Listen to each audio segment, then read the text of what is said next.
So we are now live here on the Discord and also on YouTube. Welcome to everyone who is here making the decision to participate in this live activity, this live meditation, spiritual community event. Definitely a special welcome here to Huato, who is helps with the translation for work when I work with my Vietnamese group that is following me. So glad to have you here, Chow, if that's you. Is it you? Is that who you are? Yes, it's me. Yes. Okay. Wonderful. So it's great to see everybody here. A lot of the usual suspects, and also many people joining in on YouTube, following along.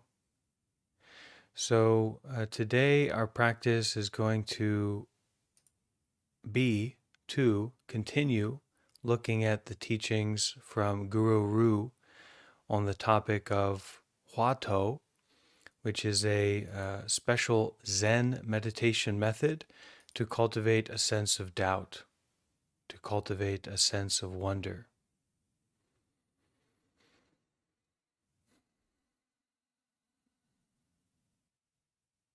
So we're going to start our practice today with just a few moments of sitting, getting settled in, and kind of finding out who's a spectator and who's ready to get on the field. So you can find your meditation position, whatever that may be.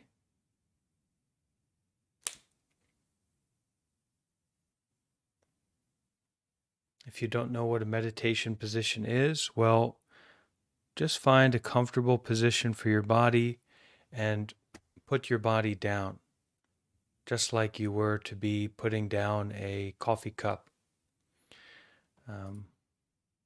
As we start to get into these Zen teachings, it's important that we have a sense of letting go and showing up. So as we find our comfortable position for the body, we can do exactly that. We can put the body down, begin to notice, begin to become aware of our breath, of our breathing that's happening in the present moment.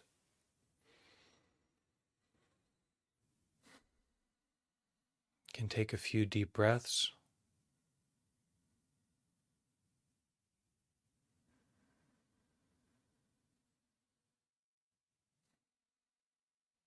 Bring the mind home to the body. And kind of start to, rather than doing anything, rather than moving in that direction or moving away from this direction, starting to notice what's happening. Start to notice the feeling of the breath in your body.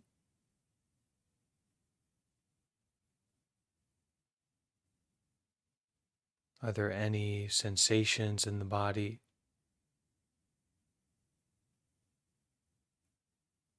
Start to notice the heart beating.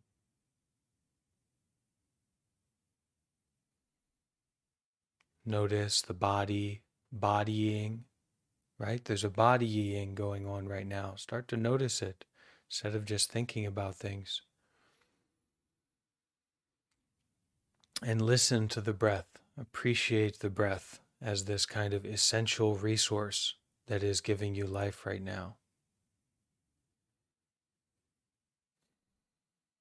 Appreciate and enjoy this opportunity and this moment, wherever you are, whenever you are, to just breathe.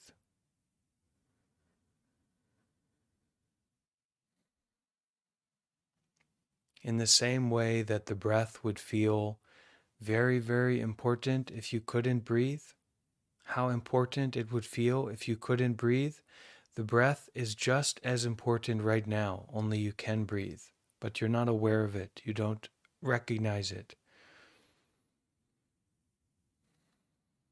So enjoying and appreciating this breath at the present moment. really to connect with this joy, this wonder, this curiosity of being alive and breathing. It's really a wonder.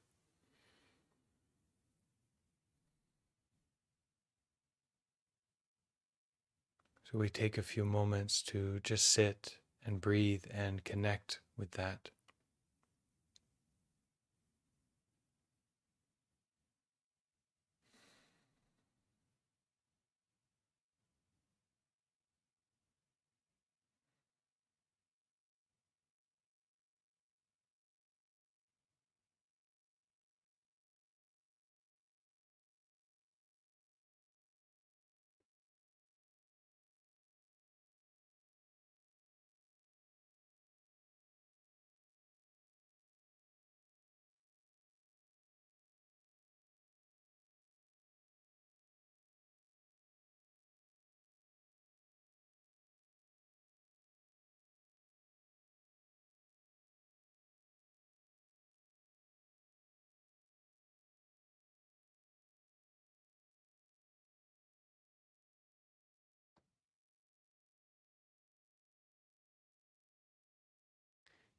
There's a Zen story that I've spoken about recently. This Zen story of the professor who comes to meet the Zen master. If you want to learn anything, if you want to know about anything, you need to empty your cup. If your cup is full, then you couldn't to learn anything, especially not Zen, especially not deep Buddhist teachings. So how do we empty our cup? Well, we can become mindful of what's happening right now. We can connect with our breath and our breathing.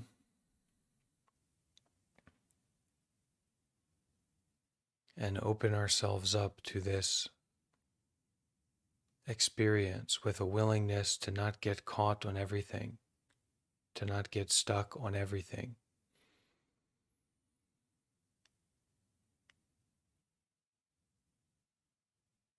Frankly, we don't really know what happened 5 minutes ago. We've got no idea. And we have no ability to know what's going to happen 30 seconds from now. This precious present moment is all that we have to heal, to grow, to free ourselves from our sufferings, from our confusions. It's simply a matter of taking a deep, sincere breath, bringing the mind home to the body and allowing this overflowing cup to relax, to release,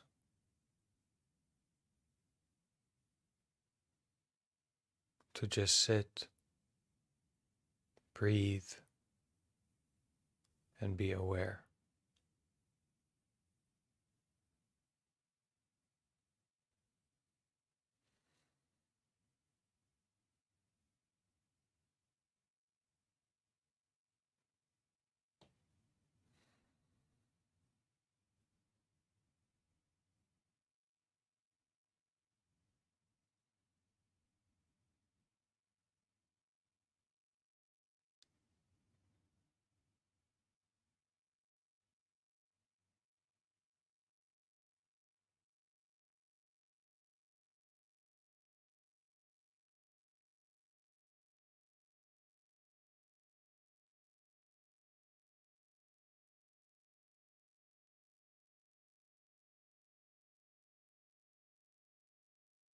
Listen to what the heart is telling you. Listen to the breath.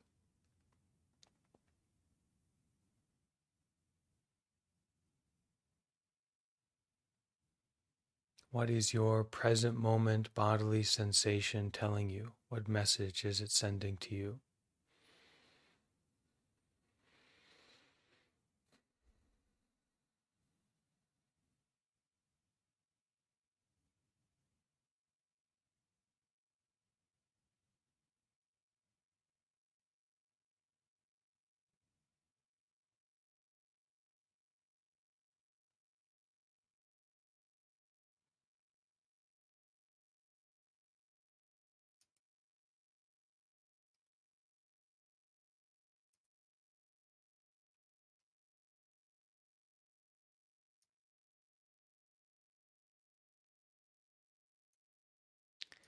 Okay, so we will now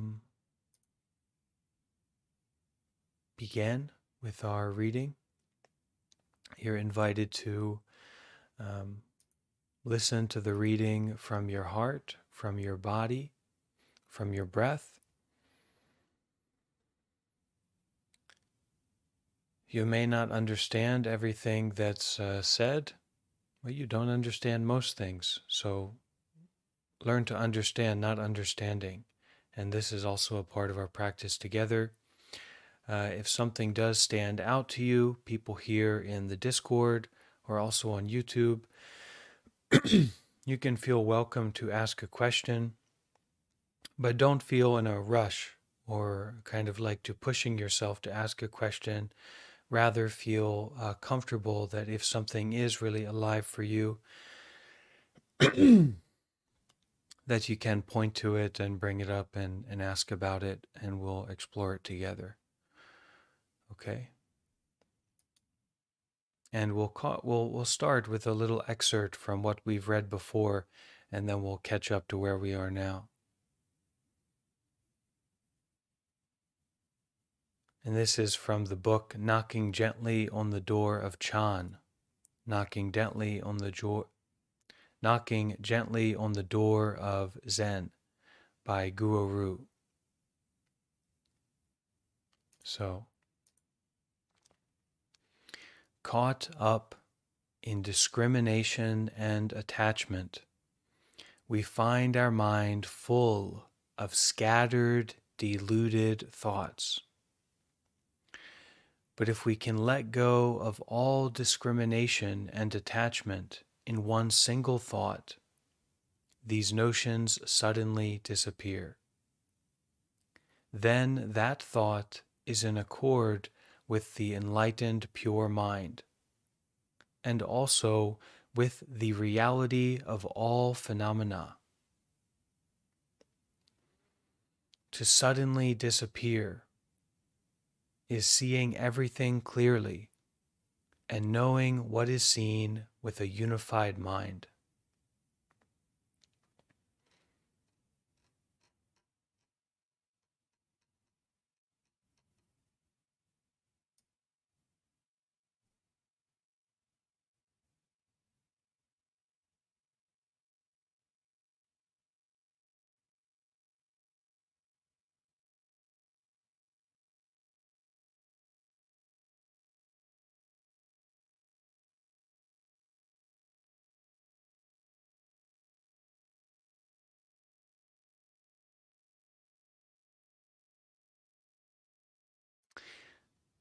Functions of the Huato. The method of Huato practice is simple. All we have to do is to wholeheartedly keep the Huato and the sense of doubt. For anyone who hasn't been following along, this Huato is a question that we raise that inspires great doubt, great wonder. Who was I before my parents were born? Who was I? It's not like with aggression, with force, but it's with sincerity and curiosity and interest. Who was I before my parents were born? What was my original face before my parents were born? So we ask this question to inspire and evoke this sense of doubt, this sense of wonder. Another one is, what is wu, or what is no, what is non-existent? Or, who is the owner of this mortal flesh? What is this? Who is aware of this awareness? These kinds of things. But if it doesn't work, if it doesn't evoke this sense of doubt, then that's not the Huato. That's not the Huato for you. The Huato is just like this word head, or this question that puts us into a place of doubt, a place of wonder. So the method of Huato practice is simple. All we have to do is to wholeheartedly keep the Huato and the sense of doubt. We think of nothing else and let go of everything. Never be too clever by half wondering, how could everything be woo? Or how could everything be non existent? How could everything be empty? It's impossible. If we approach it this way, it will be hard to connect to the Huato. So there's no space here for this kind of intellectual meandering, but it's a really sincere questioning to arouse and evoke a sense of doubt, a sense of wonder.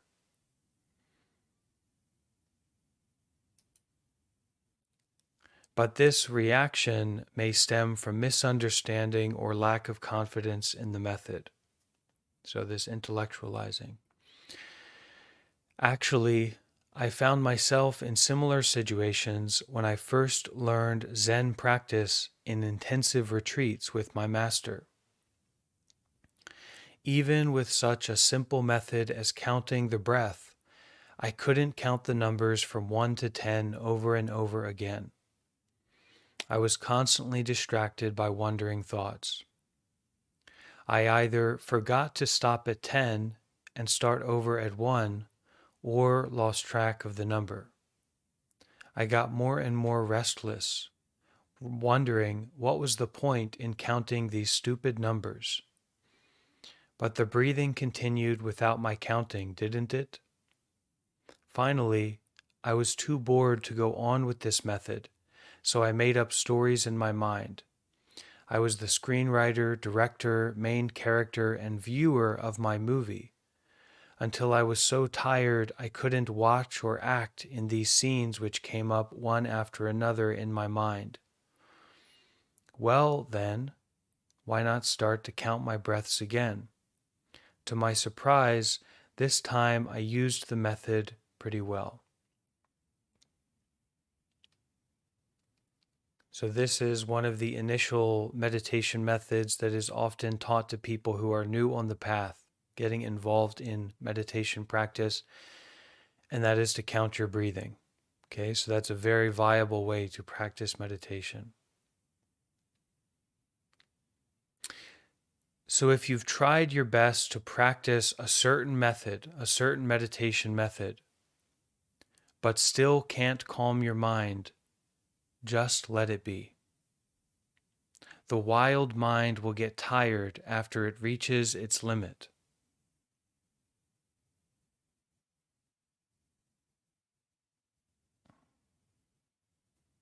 At this point, a casual try with the method can bring pretty good results, as my first retreat experience showed. Soon after I resumed the method of breath counting, wandering thoughts disappeared and I knew each number clearly. Then those numbers also died away, but my mind remained as clear as crystal. It's really interesting. I tried to stop my mind from wandering, but in vain. But once I could use the method well, no wandering thoughts showed up, even if I wanted them to come. So, to emphasize consistency in your practice, and just because you have a wild mind for a couple days, or a couple, hopefully not a couple days, we don't want to go on a bender, but a couple hours or something like that, right? You can come back to the meditation method casually, sincerely. It's not about this force. I'm going to meditate. I'm going to do it. It's consistency and sincerity to show up to the meditation method, to approach the mind in this way.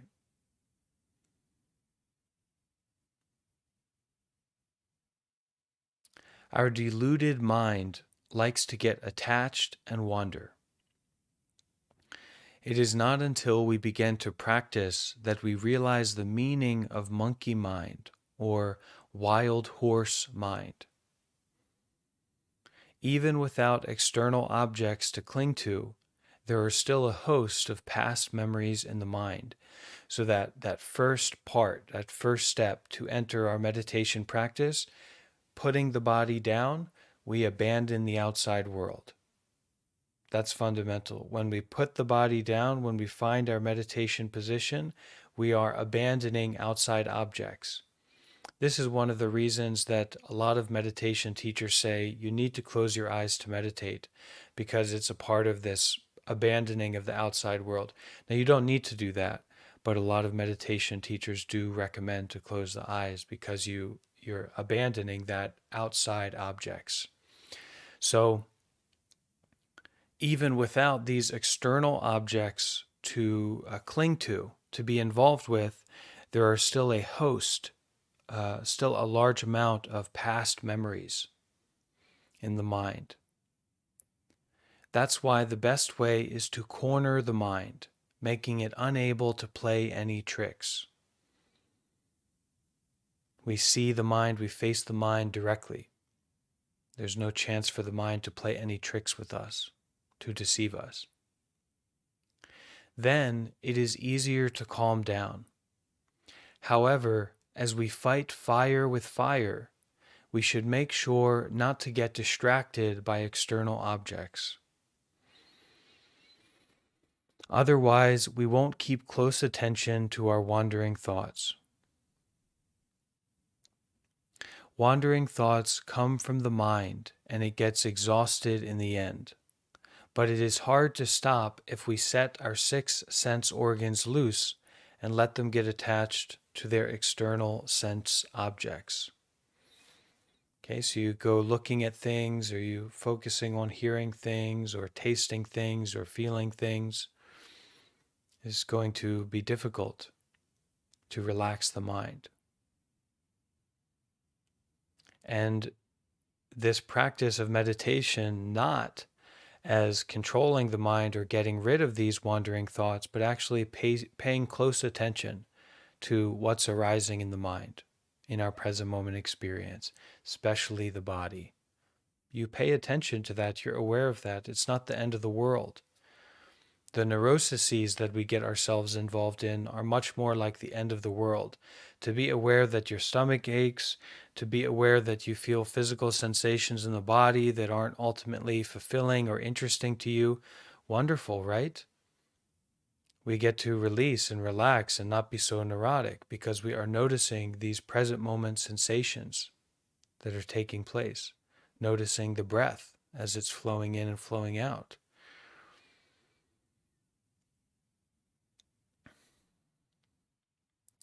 In Huato investigation, so in this investigation of who is the owner of this mortal corpse, mortal flesh, who is the owner of this body?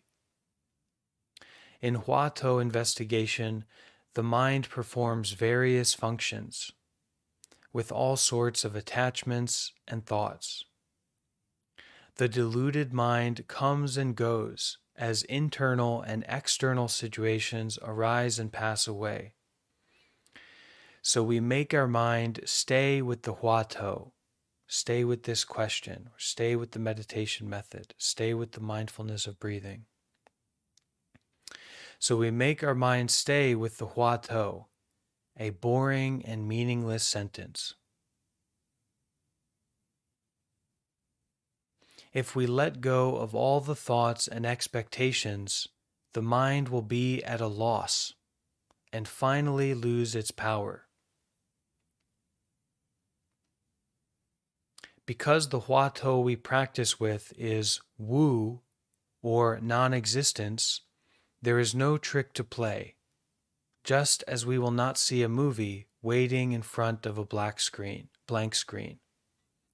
right? So the Huato of what was my original face before my parents were born? What's there for you to play with? If you're sincere, if you're really raising it, if you're really picking it up, it's a blank screen. There's nothing for you to play with.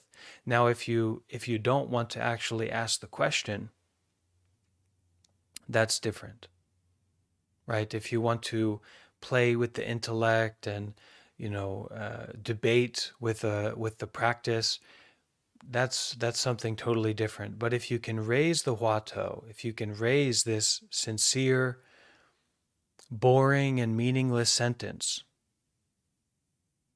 What was my original face before my parents were born?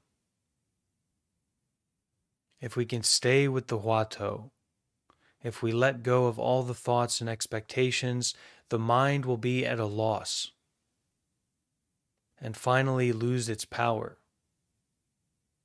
And when we can experience the mind losing its power, we recognize that, for one, the mind is not to be relied upon, but also we don't only have to rely upon the mind. We don't only have to rely upon our thinking, okay, our belief, our stories, our ideas, our narrative. Because the Huato we practice with is essentially Wu, or non-existence, or pointing to non-existence. What kind of non-existence, we don't really know. We're kind of facing it, we're questioning, we're bringing up that doubt. There is no trick to play, just as we will not see a movie waiting in front of a blank screen. We usually cling to objects, just as we identify with characters in a movie, whatever type it is, and keep thinking about it after the movie is over. So this is our normal, regular way that we practice. We usually cling to objects, just as we identify with characters in a movie, whatever type it is, and keep thinking about it after the movie is over. I can, for myself, I can see James Bond. I can see Daniel Craig in James Bond, in the James Bond kind of movie. So there's a natural inclination to cling to this character, object. The mind which chases after objects arises and passes away. Since the Huato as an object is not at all fascinating in itself, our mind won't chase after it as we keep mindful of it. Naturally, the mind which is used to getting attached will calm down little by little. This is the first function of the Huato practice. And this is also the first, it's very stark to me as I'm reading this and sharing this with everyone, knowing that, for most of us, we're not coming from a deep background of Zen practice or like Huato or something like that, that these teachings apply to any and all meditation methods. The simplicity of mindfulness of breathing, the simplicity of counting the breath. It's not meant to entice you. It's not meant to seduce you.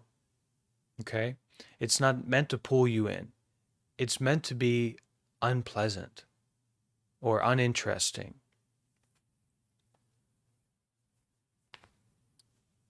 So this is the first function of the Huato practice. The mind which chases after objects arises and passes away.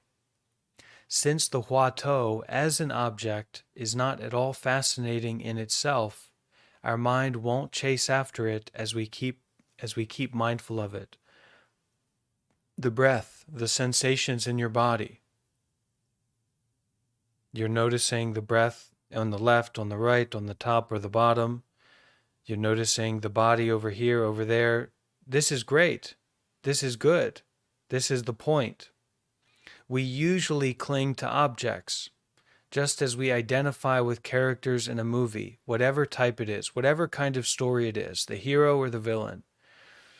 And we keep thinking about it after the movie is over. The mind which chases after objects arises and passes away. It's not continuous. That mind, that state is not continuous, but we identify with it. Since the Huato, since the mindful present moment noticing of the physical sensations in your body or your breath as an object is not at all fascinating in itself, our mind won't chase after it as we keep mindful of it. Naturally, the mind which is used to, familiar with, getting attached will calm down little by little. This is the first function of the meditation practice, the Huato practice, mindfulness of the body practice.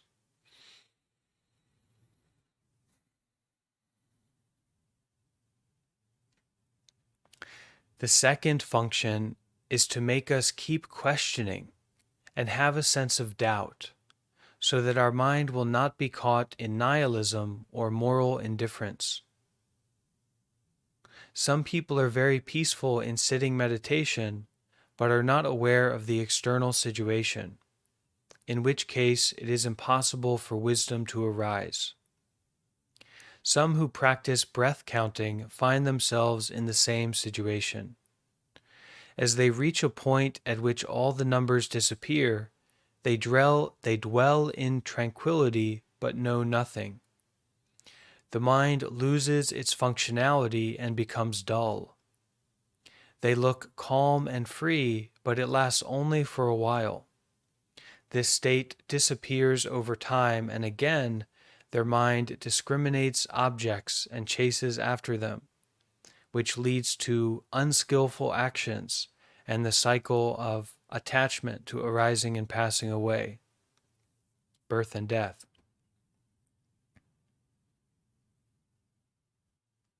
So this second function of the Huato practice, okay, this asking, is to make us keep questioning, keep inquiring, keep discerning. You don't fall into a trance. This isn't fuzzy, relaxed time, but it's also not, I'm going to get this done, force time, okay? We're kind of inquiring into, we're looking into, we are aware of what's happening right now. We're investigating it. So the second function of the Huato, this kind of deep questioning that inspires doubt, the second function is to make us keep questioning and having this sense of doubt, this sense of curiosity, this sense of inquiry, so that our mind will not be caught in nihilism, like everything is nothing or whatever, everything's zero, or moral indifference. So kind of that we think, well, everything's nothing, so it doesn't matter what I do. I'll just sit here and be relaxed or in this state, but that each and every moment there are subtle moments happening, and we need to be as involved and aware and awake as possible during all that.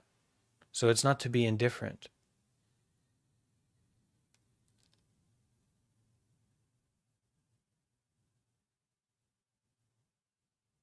So this Huato, this asking the question, what was my original face before my parents were born? This keeps us to be awake and aware and curious, present-minded.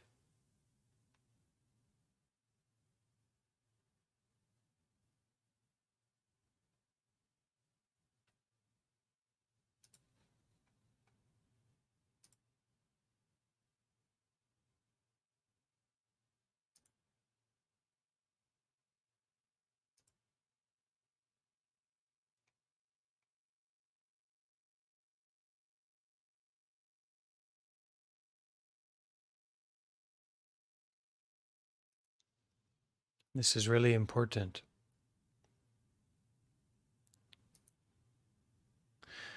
True Zen practice makes us see things as they really are and deal with them as such. That is true wisdom. So when we raise the Huato, when we raise the meditation method, the mind still functions, but it is not the consciousness which is attached to objects, nor is it caught in moral indifference or meditative tranquility. In other words, the mind still works but has no delusion. It is no mind which fulfills its functions. The no mind which is exactly in accordance with the Buddhist path. That is Zen Master Dahui Zonggao's teaching. Keep a sense of doubt in the mind, but don't expect anything. Think of philosophical teachings, care about change in the body or mind, or ask how you feel about the Huato. So keep a sense of doubt in the mind, but don't expect anything.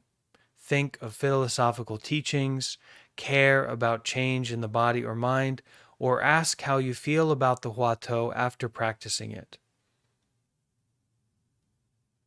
In short, all we have to do is practice hard with our mind until there is no attachment whatsoever.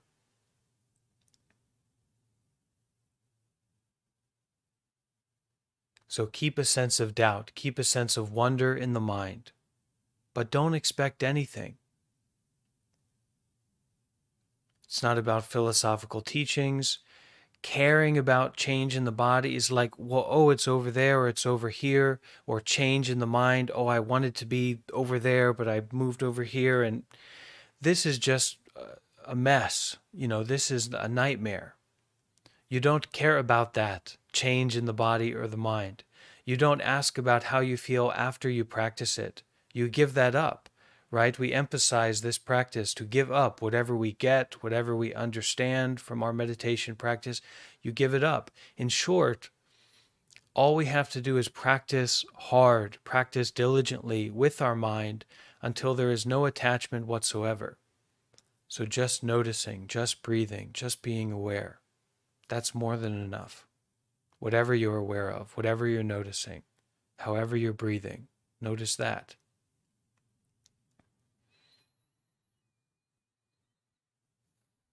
Whether it is a sensation or an experience, as long as we still have feelings about it, it is a form. In fact, feelings are forms. As all the forms are false, temporary, unsatisfactory, they ought to be given up. Then the mind with attachment stops. Only the seeing mind exists. This is the real function of the Huato investigation. If we practice with a sense of confidence, proper attitudes, and diligence, our mind and body will transform in the end. As long as we keep the practice until our body and mind are one with the Huato, are one with the meditation method, and generate real power, whatever we do is the manifestation of wisdom and compassion. If we can keep the practice until our body and mind are one with the meditation method and generate real power, then whatever we do is the manifestation of wisdom and compassion. There is no trouble but that which deluded ordinary people are asking for. If we practice with confidence, trust, faith, we'll know it as faith, but trust, confidence, proper attitudes. Proper attitudes mean that you're not trying to get into a meditative state. You're not trying to control your mind. You're not trying to empty your mind. These are wrong attitudes. These are confused attitudes that don't work anyway. You can't control your mind. You can't empty your mind. It's not possible. Who's going to do it anyway? Something that happens naturally when you practice with confidence, proper attitudes, and diligence, regularity. As long as we keep the practice until our body and mind start to come together with the meditation method and generate real power, then whatever we do is going to be a manifestation of wisdom and compassion. With sudden realization, our worldview will be broadened, suddenly opening the heart, suddenly deepening the mind. Our worldview will be broadened. There is no trouble but that which deluded ordinary people are asking for, seeking out through these mechanisms of attachment, craving.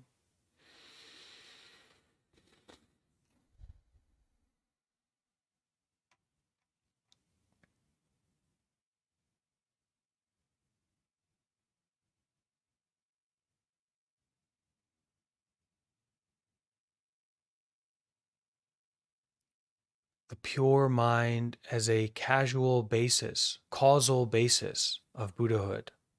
Pure mind as the causal basis of Buddhahood. Facing what we see, hear, or sense with a deluded mind, we have discriminations, love, hate, and so forth. We find this person amiable, but that person unpleasant.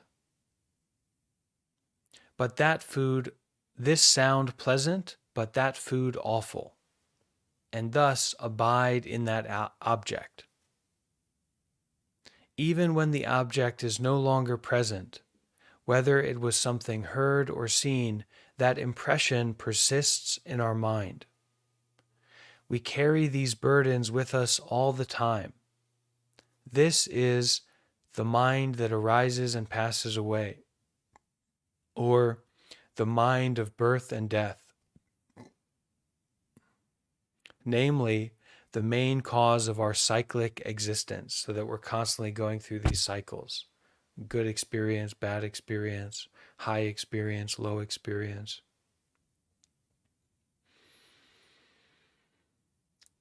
The Shurangama Sutra states that a key point of Zen practice is to take the mind of neither arising nor perishing as the real and original cause of Buddhahood. So, what is the mind of neither arising nor perishing?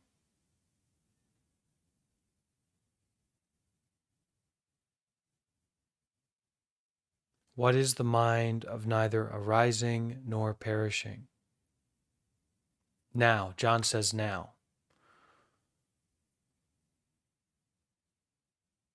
Being.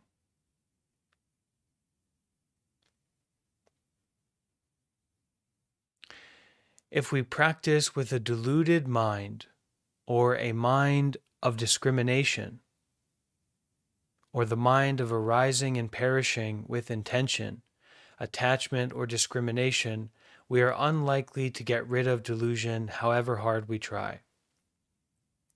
Just as it is impossible to make a bowl of rice by cooking sand, so is it a mission impossible to develop a true mind of neither arising nor perishing by practicing with a deluded mind. So maybe we can say that the first step is that you're going to have to give up your deluded mind. You're going to have to be willing to practice letting go of this mind of picking and choosing, this mind of like and dislike.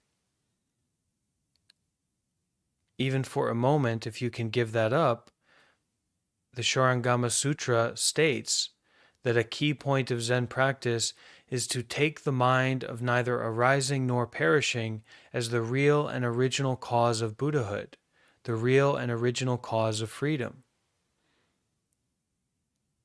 However, if we practice with a deluded mind, or the mind of arising and perishing with intention, attachment, or discrimination, we are unlikely to get rid of delusion however hard we try. Just as it is impossible to make a bowl of rice by cooking sand, so is it a mission impossible to develop a true mind of neither arising nor perishing by practicing with a deluded mind.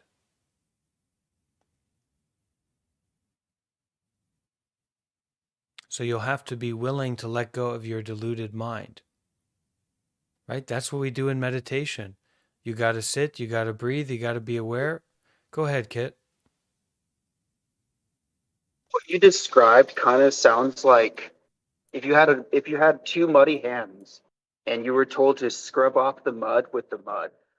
I'm like, what? That's all. Thank you.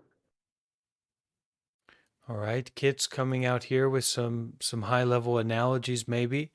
If Kit, you said it's like trying to scrub, you have two muddy hands and you're trying to scrub off the mud with the mud, right? So it's not going to work. So one hand has to be clean. And especially in the Zen tradition, there's this idea that, yeah, there's a clean hand. You just need to use it. You need to become aware of it.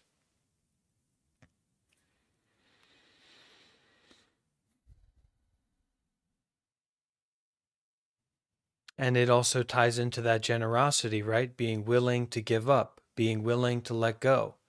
If you're not willing to let go of your cheeseburger, how are you going to be willing to let go of your deluded, attached, self-fixated mind? So we practice generosity, and we practice, it's just like we train for really letting go, really opening up. But we also need to be careful about practicing with this deluded mind, or practicing with this mind of arising and perishing with intention, attachment, or discrimination. As that is, in that case, we are unlikely to get rid of delusion however hard we try. But at the beginning, if both of your hands are covered with mud, you might as well practice generosity, okay? And you can maybe there's a different analogy for that, but do good, be good, right? Some of the mud's going to come off, right? If you're giving somebody something, so do your best. Start where you are.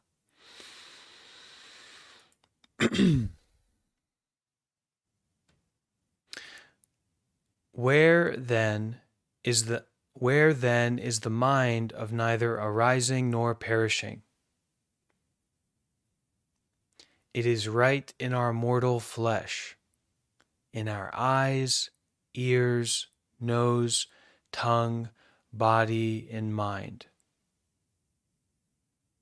In whatever we see at present, nowhere else does there exist a mind of neither arising nor perishing.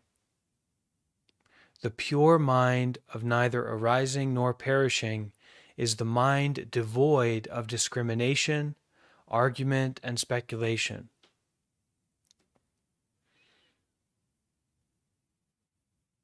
Let's take another dose here. So, where then is the mind of neither arising nor perishing? Where's this special cool mind, right, that we want to get? Where then is the mind of neither arising nor perishing? It is right in our mortal flesh, in our eyes, ears, nose, tongue, body, mind. In whatever we see at present, nowhere else does there exist a mind of neither arising nor perishing. The pure mind of neither arising nor perishing is the mind devoid of discrimination, argument, and speculation. When we practice Huato, this Huato meditation method, we simply keep a sense of doubt, asking, what is Wu? Or who is dragging this corpse along? Or who is being mindful of the Buddha? Who is practicing mindfulness of breathing?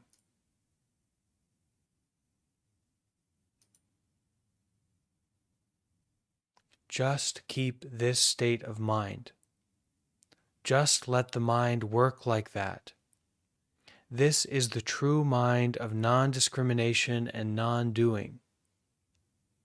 If we only speculate about the Huato, whatever answer we come up with is discrimination created by the deluded mind.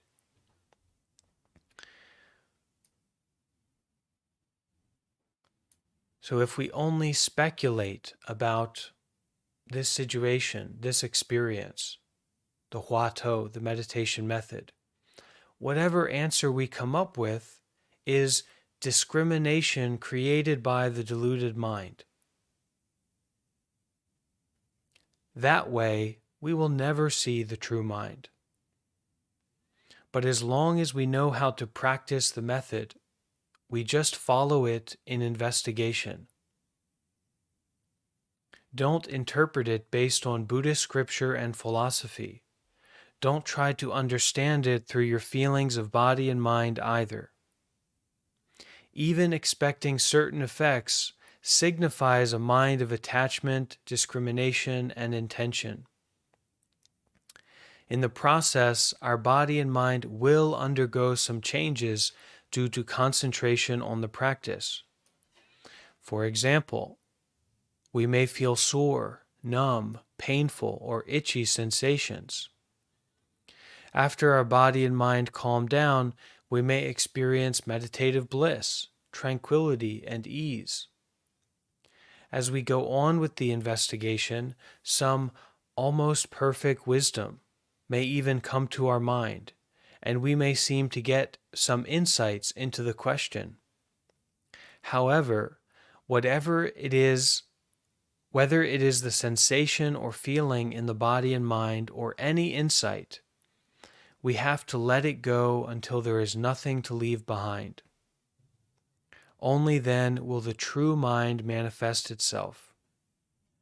Actually, the real Huato is present even before we think of it and express it in words.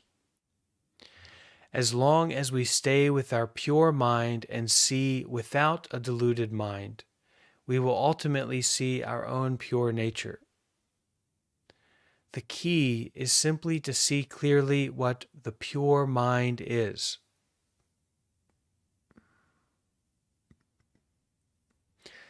This is the case whether we trace Buddhahood back to its root cause or examine how the cause leads to the ultimate fruit of Buddhahood. Once we stray from the pure mind, all practice is false. The Buddha even called this false practice demonic. We should never mistake our everyday practice of, and so here, these practices, they're talking about virtuous activities that we do to establish a life of goodness and merit and blessings, okay? For a lot of us, we don't even have that establishment, right? We just eat, sleep, seek sex, drugs, whatever, and that's how we try to manage life. That's not here, the teacher is talking about practices that are done to stabilize and refresh and restart and bring blessings into our life. If you don't have any of those practices, well, you shouldn't be surprised that, life is ridiculously meaningless and unpleasant and difficult, right?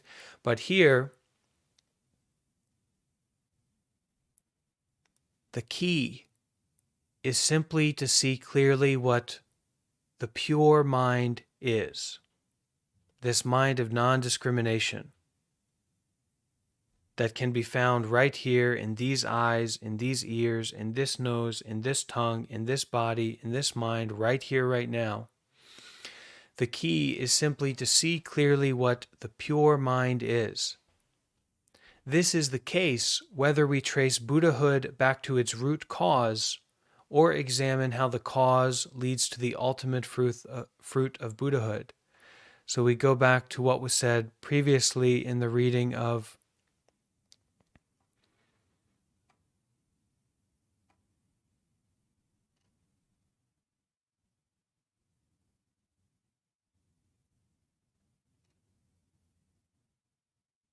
the non-discriminatory mind as the cause for Buddhahood. The mind of not picking and choosing as the cause for Buddhahood, as the original cause for Buddhahood.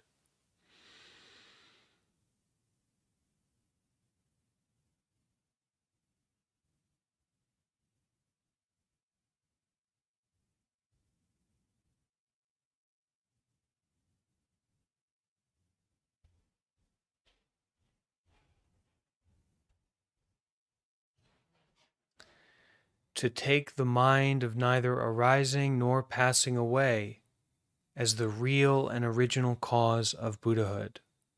That mind which can be found right here, right now, in our eyes, ears, nose, tongue, body, and mind. The key is simply to see clearly what the pure mind is. This is the case whether we trace Buddhahood back to its root cause or examine how the cause leads to the ultimate fruit of Buddhahood. Once we stray away from the pure mind, all practice is false. The Buddha even called this false practice demonic. We should never mistake our everyday practice of prostrations, sutra reciting, or sitting meditation for diligence if it is based on a mind of attachment, discrimination, or arising and perishing, for then we are attached to forms. No matter how hard we practice, our mind is occupied by demonic thoughts. Never base your practice, never base your doing good deeds, never base your spiritual practices that you do. And look, if your life is not going well and unstable and confused, this goes back to the beginning of humanity. You participate in these kind of practices. You read texts that have wisdom inside of them. You do prostrations. You show your appreciation and respect to a higher embodiment of what you aspire to, an embodiment of peace, an expression, an archetype of freedom. You pay respect to that. You recognize that that's something that you as a human being have access to, and you bow down this selfish, complicated, egoic persona to that truth, to that archetype, right? That's what people have done for a very long time.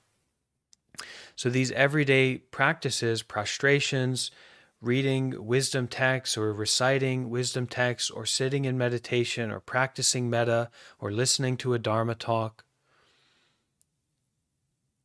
this is, this is what you do, and it's going to have an effect. But if it is based on a mind of attachment, discrimination, or arising and perishing, then we are simply attached to forms, and we're doing a disservice to ourselves.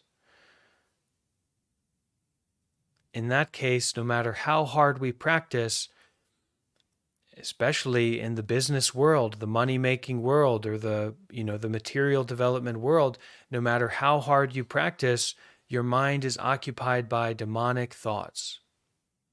Your mind is occupied by this false practice that is never going to bear fruit, because ultimately it's coming from this place of attachment, discrimination, or arising and perishing. So how do we practice? By relying on the true mind of non-discrimination and non-doing. How do we practice? Just sitting, just breathing, just being aware. We can practice Huato. Simply keep a sense of doubt, asking, who is being mindful of this body? What is Wu? What was my original face before my parents were born? Just let the mind work like that. That is the true mind of non-discrimination and non-doing.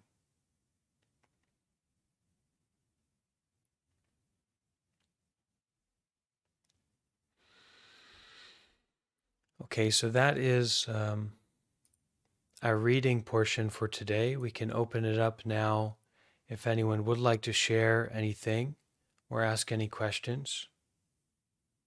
Michelle on YouTube said, who is breathing this breath? That could be a Huato you could use for sure. Who is breathing this breath?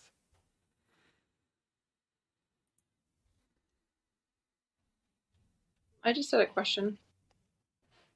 Okay. I was wondering, Yeah. sorry. So my question was just that if you find that you get answers to the Huatos, is it better to switch to one that you don't? Like if I think about, what is my original face before my parents were born or whatever, then I kind of get the answer that it was like me originally or whatever. But if I think about a question like, what is, the sound of one hand clapping, it's like my brain can't process that, so it just keeps the doubt in there. So is the goal to continue with the doubt and to use a Huato that continually brings that questioning? Yes. Okay.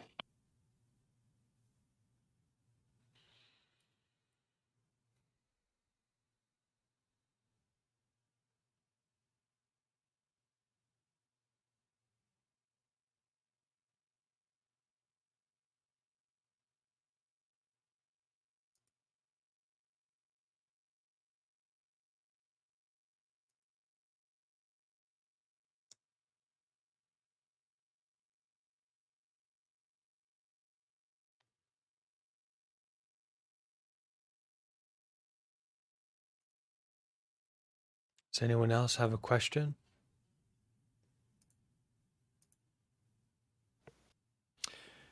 Uh, in in there, when they talk about attachment to forms, is that like attachment to a conception of how, like, sitting down to meditate and you're like, okay, I really need to get calm. Like, that's my goal. I gotta get calm. Is the form that you are attached to the idea that you need to be calm? Guru, That, you're upset and this will fix it.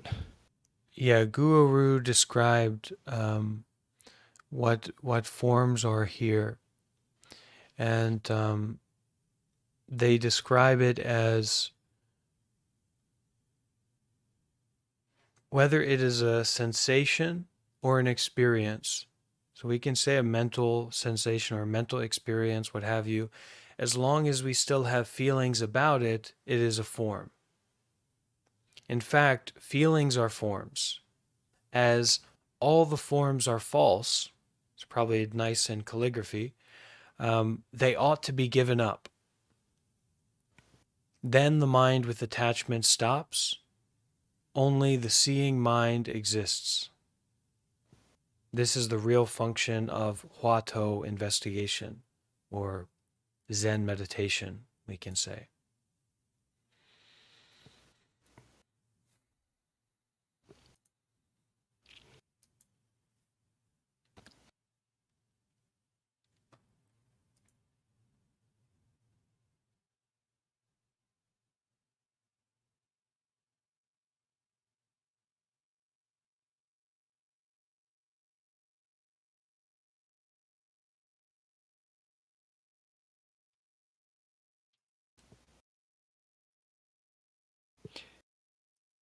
I don't want to hug the microphone. I think you'll be all right. Okay. The original cause bit, is that maybe that was explained further or earlier more, but like that there would be an original cause for Buddhahood. That wasn't very clear to me. Yeah, so Is it's that talking about the Buddha the nature. reasoning? Sorry. It's talking about the Buddha nature here. So that the original cause for this state of Buddhahood, the original cause for this state of enlightenment, is a mind of neither arising nor perishing that can be found right here and right now in the present moment. So the cause for Buddhahood is directly and immediately accessible to you now. Is cause there something like the reason for, or the justification for, or is it something just it arises from? That's, I guess, what I'm struggling with there. Buddhahood arises from a mind of neither arising nor perishing, is how I understand it.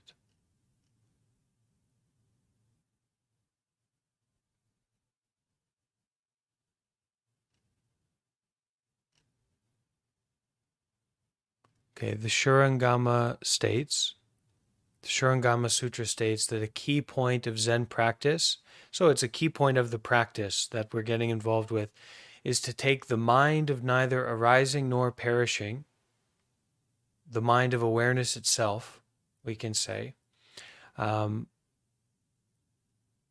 the real and original cause of Buddhahood. Okay, so the effect is Buddhahood. The cause of Buddhahood is this mind of neither arising nor perishing. But it's saying here the key point of Zen practice is to take the mind of neither arising nor perishing as the real and original cause of Buddhahood. So that's to emphasize the Buddha nature, that you already have the Buddha nature, and that just sitting, so in certain Zen traditions, they will say, just sitting is, why do you sit? Because you're enlightened. That enlightenment and sitting are going hand in hand. But how I've heard it said maybe more accurately is that stepping into the practice of taking the mind of neither arising nor perishing as the real and original cause of Buddhahood, you are stepping onto the Buddha field, stepping into the Buddha field. You're not necessarily a Buddha, you're not necessarily enlightened, but you are in the field of enlightenment, the ground of enlightenment. And so we take rather in Chan practice, in Zen practice, to take this mind of neither arising nor perishing as the real and original cause of Buddhahood, rather than this special methodology or this progressive steps of development, or you do this and you do that and then you can become a Buddha. But rather than that, to take the mind of neither arising nor perishing as the real and original cause of Buddhahood.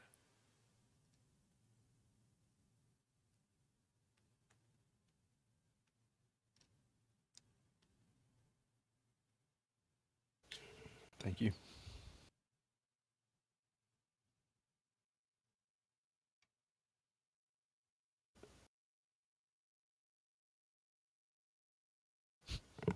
And then goes on to say, where then is this mind of neither arising nor perishing? Where is it? It is right in our mortal flesh, in our eyes, in our ears, in our nose, our tongue, our body and mind, in whatever we see at present. Nowhere else does there exist a mind of neither arising nor perishing. It seems to be the case, right? In seeing, there's a seeing itself. In the hearing, there's a hearing itself. So where is the arising and passing away in the hearing itself? Okay, in what is heard, things are arising and passing away, but the hearing itself, the noticing itself, the seeing itself, the awareness itself, what is arising and what is passing away?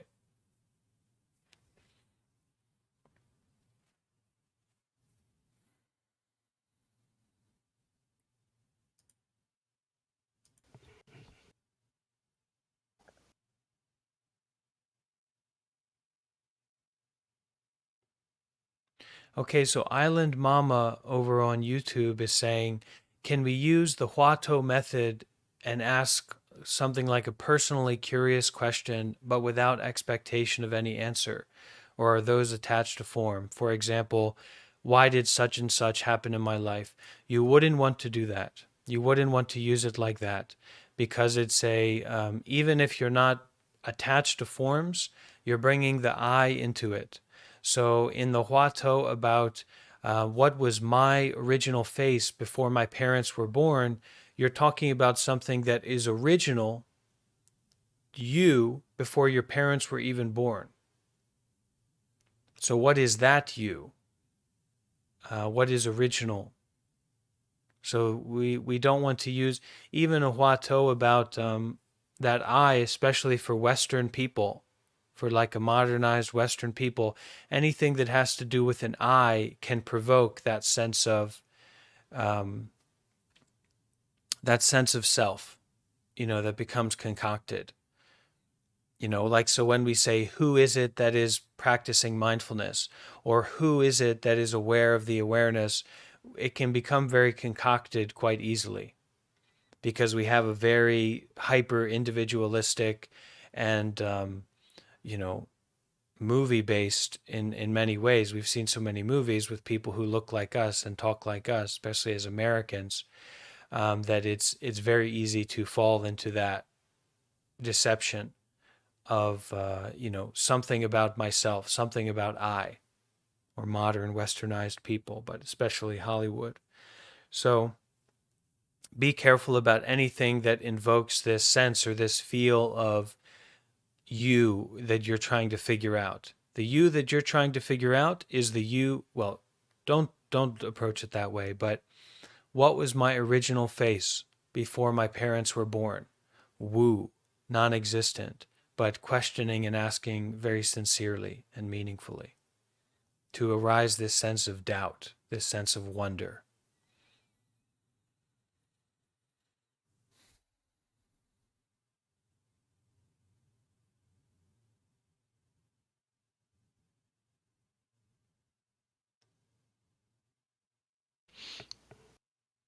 I had another meditation instructor actually online. Jen Vervaeke did something like this.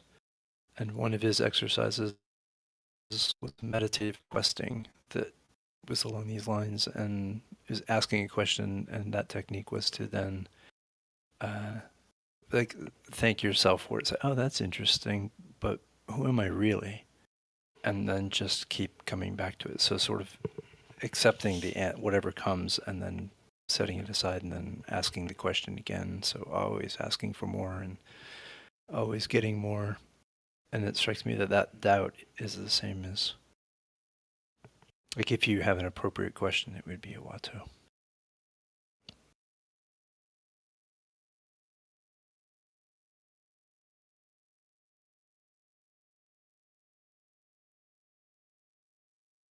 So someone asked a question, how to get out of a perishing mindset? By giving up, abandoning a gaining mindset. Okay, if you're not trying to gain or get anything, then it's not going to be so important what you don't get, what perishes. Just to bring up a mind of noticing, not getting anything, not getting rid of anything, just noticing is enough.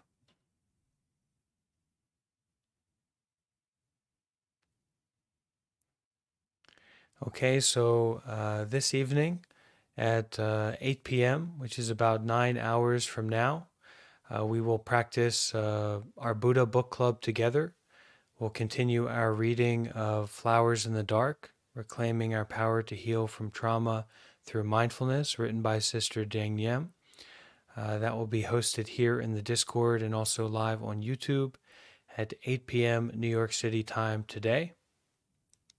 So we can just finish up with bringing our hands together, and we can chant sadhu, excellent, wonderful, well done, good job, together. All right, so welcome to chant along with me. You can take a deep breath. Sadhu.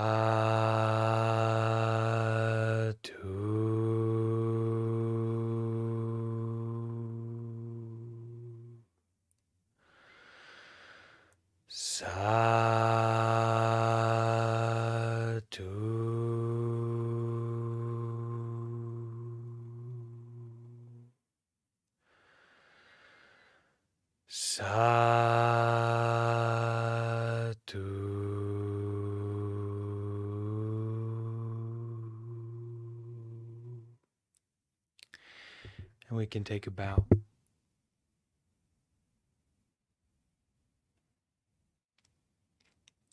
Okay, thank you all for being here. Take care.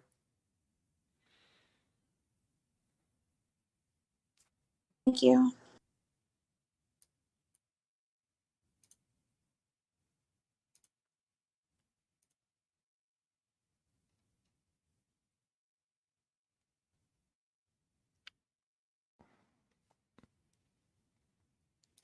And everyone watching on YouTube, don't forget to leave a like.